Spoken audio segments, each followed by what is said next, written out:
Waalaikumsalam. Salam. Sehat Pak Mian? Alhamdulillah. Assalamualaikum warahmatullahi wabarakatuh. Profesor Dr. Amin Rais di Sela kunjungan ke Sumatera Barat memberikan kuliah subuh di Masjid Baitul Jalal Bukit Tinggi, 17 September tahun 2023. Ia sebagai intelektual Islam banyak menyinggung soal hubud dunia, kecintaan manusia terhadap permainan dunia. Bagi kita semua. Dan alhamdulillah beliau hari ini, pagi ini tidak hanya datang sendiri, tapi justru dengan junior beliau yang juga sudah jadi tokoh nasional, itu Pak Mas Ridha Rahmadi, sang menantu yang sangat cerdas, berlian, merupakan bintang Indonesia. Bapak-bapak muslimin, jemaah subuh yang mulia, sebagai hentakan untuk menyingkat waktu, mungkin itu yang sampaikan. Dan alhamdulillah Pak Ketua PDN hadir. Waktu sepenuhnya dan sepanjangnya kita serahkan kepada beliau karena keterbatasan waktu. Dan kepada beliau Pak Profesor Amin Rais kita persilakan. Assalamualaikum warahmatullahi wabarakatuh.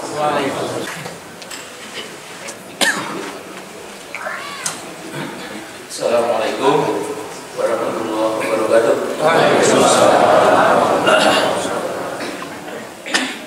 Innal hamdalillah nahmaduhu wa nasta'inuhu wa nastaghfiruh wa na'udzu billahi min shururi anfusina wa min sayyiati a'malina. May yahdihillahu fa huwal muhtadi wa may yudlil fala tajida lahu waliyyan mursyida. Asyhadu an la ilaha illallah wahdahu la syarika lah lahul haqqu wa yahdis sabil wa asyhadu anna sayyidana wa nabiyyana wa qaidana wa mu'allimana wa habibana Muhammadar Rasulullah wal risalah wa al-amanah wa nasahal ummah wa kashafal ummah wa zada fi haqqi jihadih wa sallallahu wa sallam ala Muhammad wa alihi wa sahbihi ajma'in. Jamaah subuh yang saya hormati, yang saya cintai, itu kepada Allah. Pada pagi hari yang cerah ini, saya bahagia sekali bisa ketemu muka, face to face ya, bertemu wajah. Kalau selama ini mungkin cuma nanti dari video di YouTube ya. Jadi sekarang lebih langsung dan saya akan menggunakan waktu tidak terlalu lama supaya kalau kultum mungkin terlalu cepat ya, cuma 7 menit ya, mungkin 10 menit ya, nggak apa-apa ya, insya Allah. Dan nanti tambah 5 menit dari Pak kultum yang lebih mudah, mungkin lebih bisa menyampaikan apa-apa yang kiranya perlu kita cermati, kita waspadai bersama.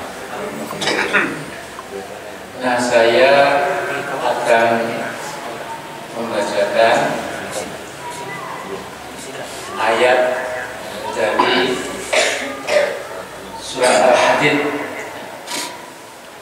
ayat 20 dan 21 yang kalau kita camkan ayat-ayat ini memang membuka secara jelas dekat kehidupan kita di dunia dan apa yang mesti kita kerjakan kalau kita ingin selamat besok di akhirat. Saya bacakan a'udzubillahi minasyaitonir rajim. I'lamu annamal hayatud dunya la'ibun wa lahwun wa zinatun wa tafakhurun bainakum wa takatsurun fil amwali wal aulad kamathali ghaithin a'jabal kuffar nabatuhu thumma yahiju fatarun musfarran thumma yakunu hutama wa fil akhirati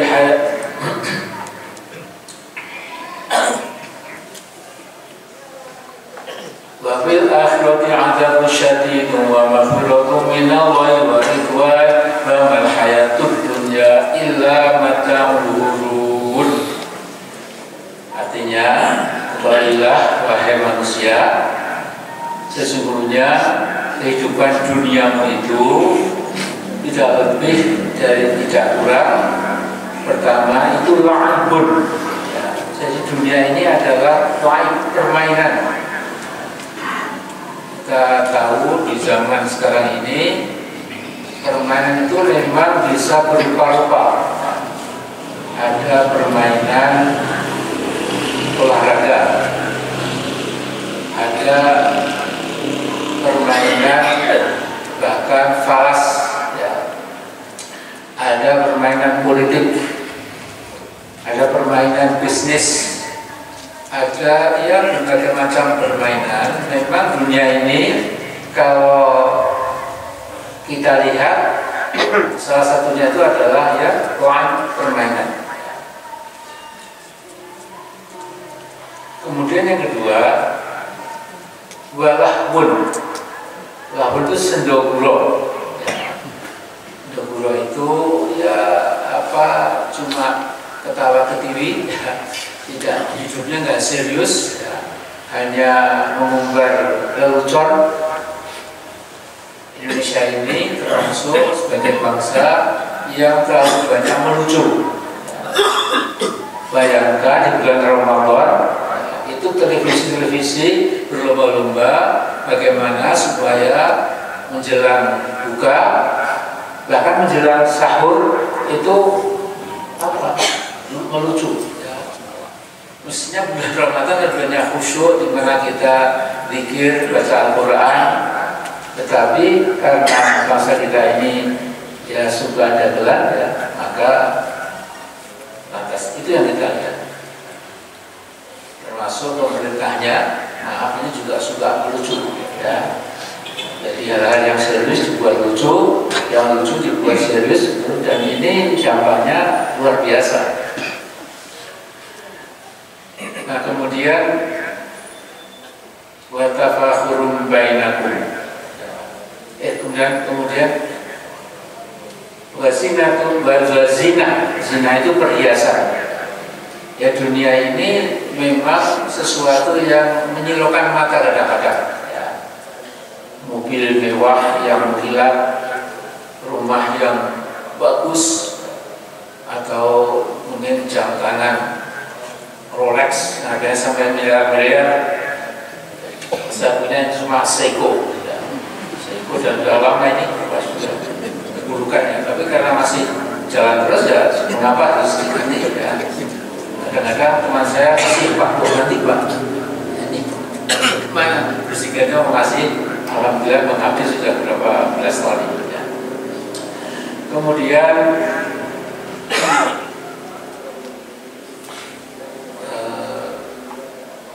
wa tafakhurun bainakum.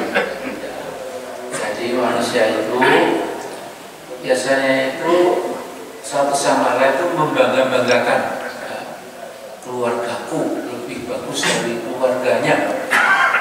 Kemudian mungkin juga kalau dalam kehidupan nasional suku atau etnikku lebih mulia dari suku atau etnik yang lain. Ini bentuk jahiliyah, kita sudah seperti itu.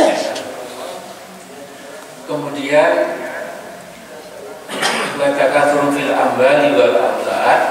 Kemudian banyak-banyakan di dalam hal harta. Banyak-banyakan deposito, banyak-banyakan menumpuk harta.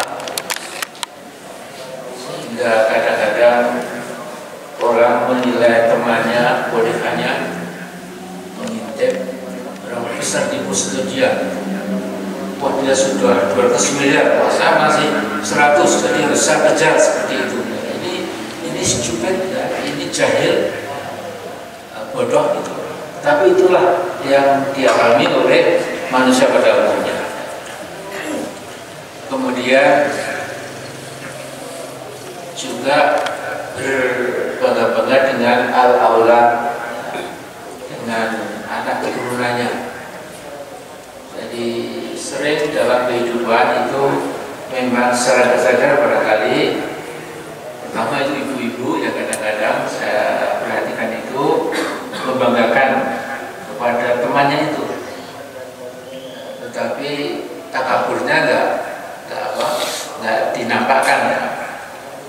Misalnya, alhamdulillah anak saya sudah lulus dari Unan atau ITB atau UGM, kemudian sekolah ke Amerika, sekarang jabatannya la ilaha illallah, luar biasa, dihormati di mana-mana.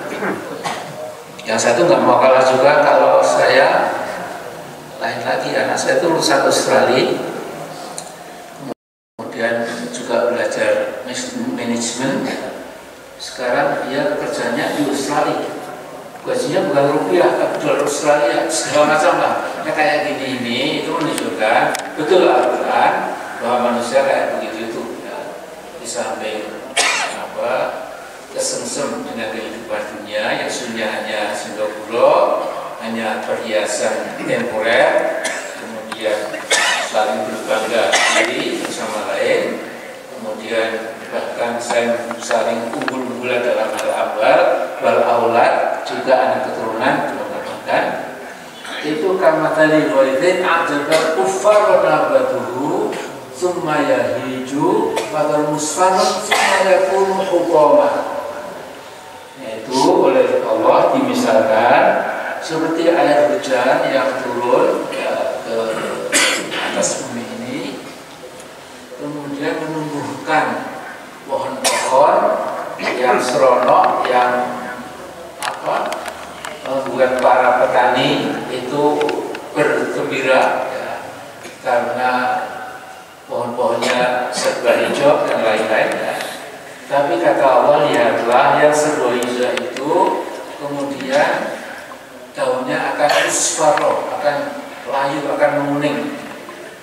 Tidak ada pohon yang kemudian tidak rungkat atau tidak jadi tua kemudian tumbang. Tumayakun hutoma, kemudian akan hancur. Nah kemudian diingatkan bahwa fil akhirati, episode di akhirat, dengarkan, ada dua kata Al-Quran.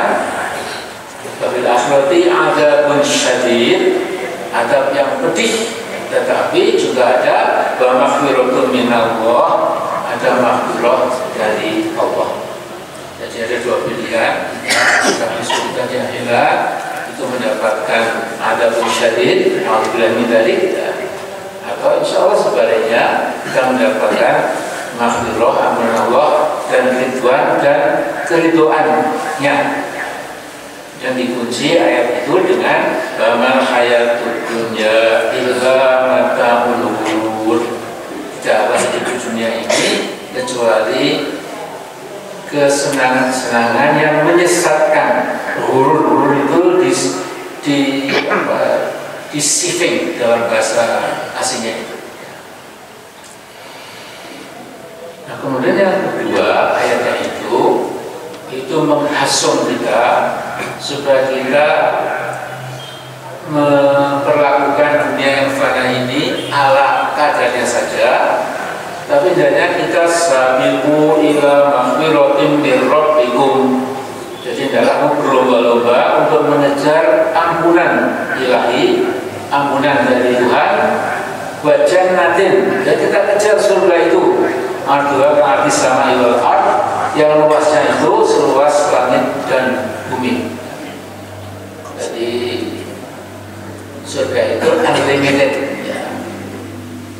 Jadi Nabi pernah ditanya oleh seorang sahabatnya, Rasulullah, bandingan dunia yang fana ini dengan akhirat itu seperti apa?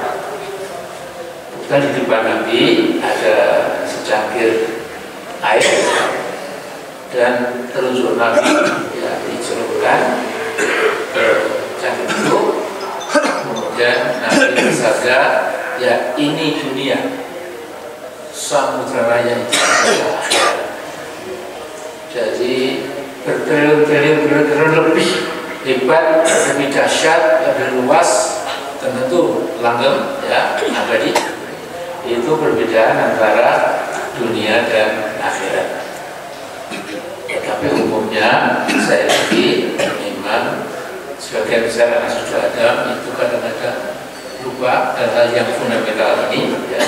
Kemudian lantas terbawa arus, tahu sudah menjelang datangnya mereka Israel, dan semua sudah terlambat.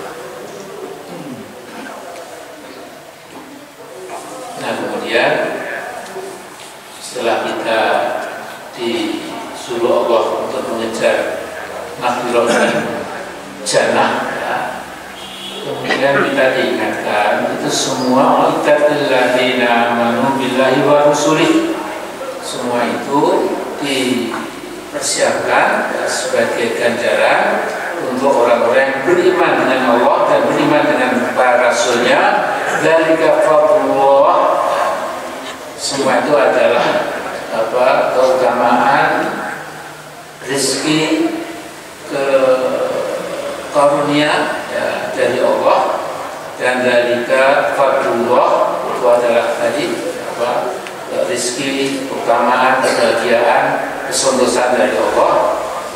Yutihi mayasya, yang diberikan Allah kepada siapa yang dikehendaki. Kemudian wallahu dzul fadlil adzim, ketahuilah Allah itu adalah sang pemilik al-fadl al-adzim, ya tadi keutamaan, kesempurnaan yang adil, yang sangat besar.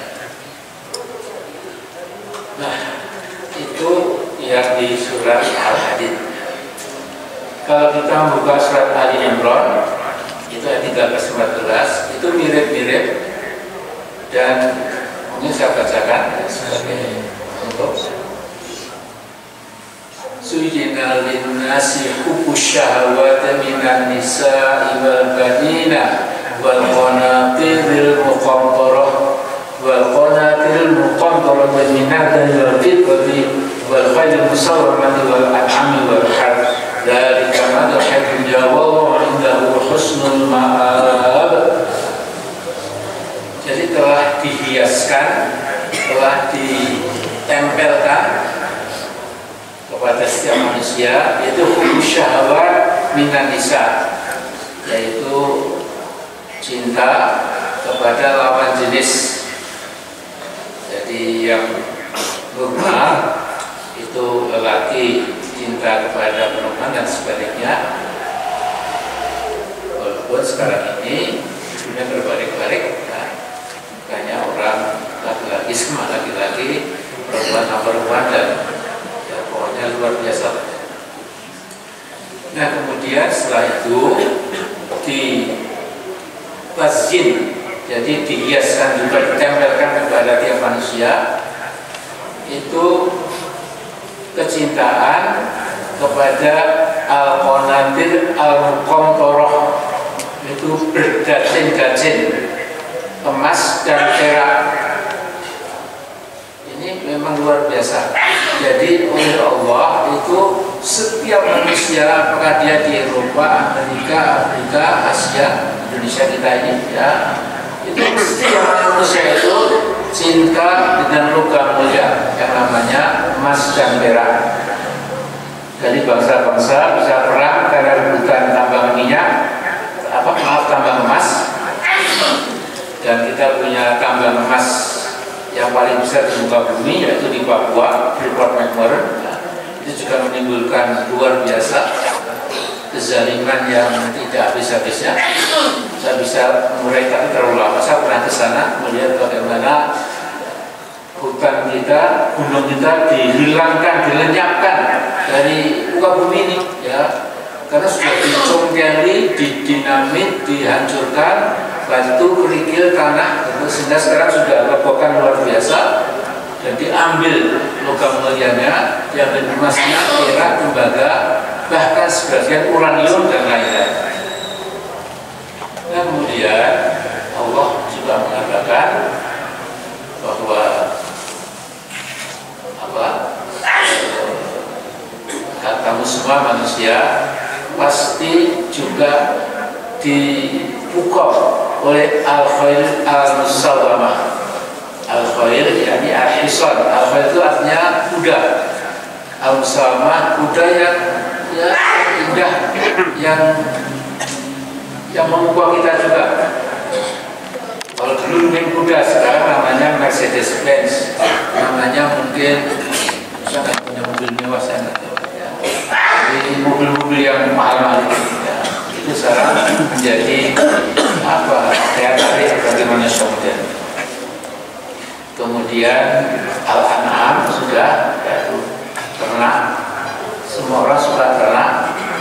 Kalau orang sudah kaya biasanya lantas punya ranch, punya sekian puluh ekor kuda dari Australia, dari dan lain-lain. Saya dulu punya teman kaya raya, kita bingung uangnya mau diapakan, kemudian dia mendatangkan kuda-kuda yang mahal, pakai pesawat khusus luar biasa ya. Karena apa? Karena sisa orang terlalu banyak. Tetapi seperti itu kata Allah, itu adalah kesenangan dunia yang sementara. Tetapi bahwa jauh semua ketahuilah di sisi Allah adalah sebagus-bagus tempat kembali.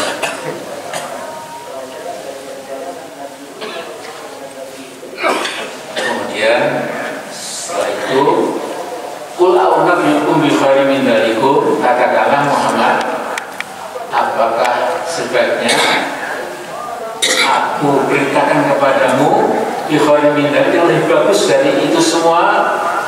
Kemudian lilladzina taqaw inda rabbihim jannatun tajri min tahtiha al-anhar.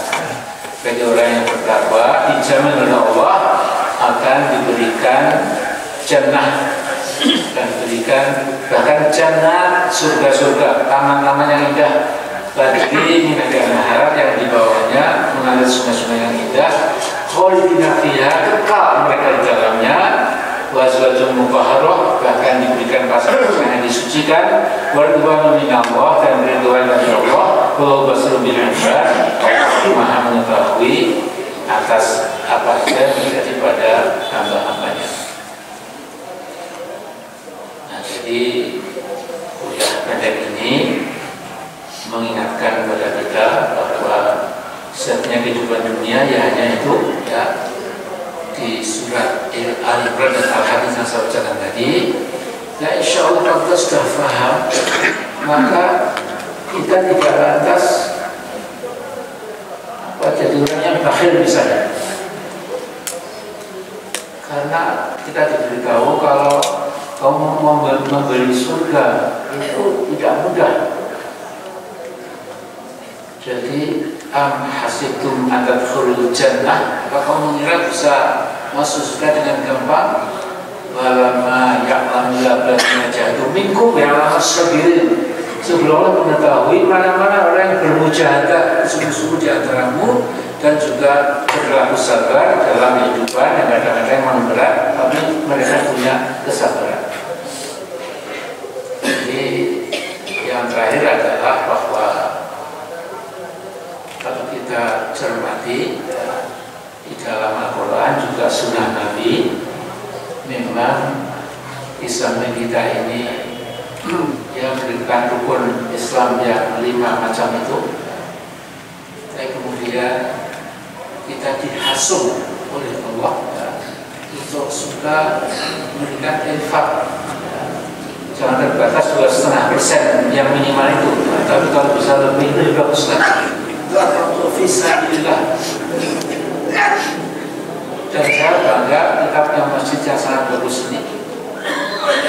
Bapak Ibu saudara, saya kan bolak-balik Jogja Jakarta naik mobil.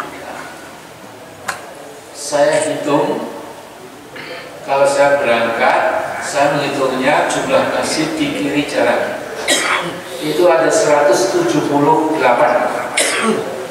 dan semua masjid itu pasti indah, besar, gagah, luar biasa.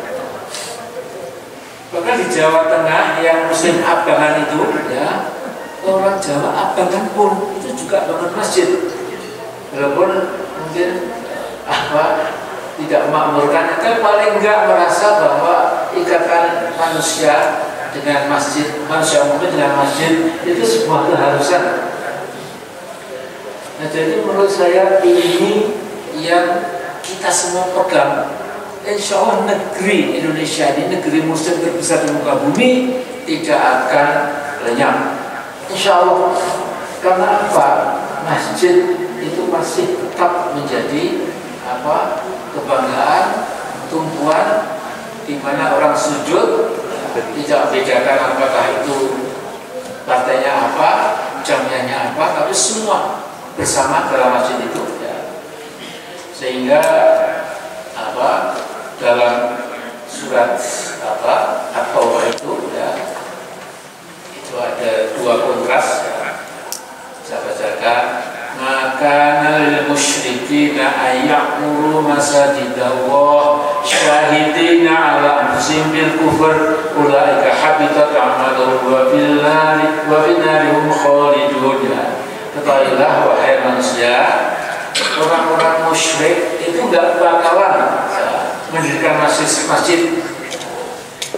Itu sebenarnya sebagai bukti atas diri mereka tuh kufur. Jadi orang kufur, orang musyrik, orang fasik itu tidak mungkin ya, cinta masjid apalagi bangun dan lain-lain. Kalau toh bangun itu namanya masjid doror, masjid diror untuk menjebak orang beriman.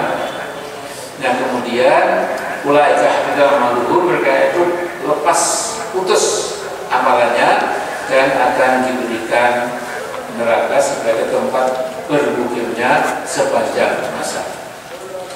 Nah sebaliknya, innama ya'muru masajidallahi man amana billahi wal yawmil akhir wa aqama sholata wa ata zakata wa lam yakhsha illallah fa asa ulaika yakunu minal muhtadin.